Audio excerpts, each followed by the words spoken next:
धू. धे, धई, धो, धाऊ, धम, दहा.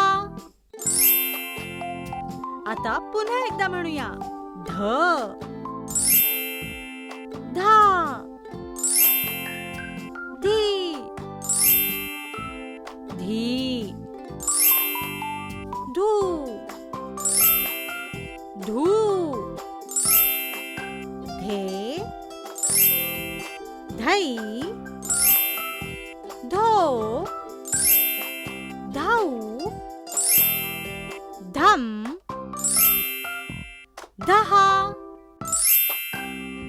आता पटापट बोलूया. ध, धा, धी, धी, धू, धू, धे, धई, धो, धाऊ, धम, दहा. पुढील अक्षर शिकण्यासाठी चॅनलला सबस्क्राईब करा. डुग्गू टीव्हीचा हा व्हिडिओ तुम्हाला आवडल्यास शेअर आणि लाईक करा.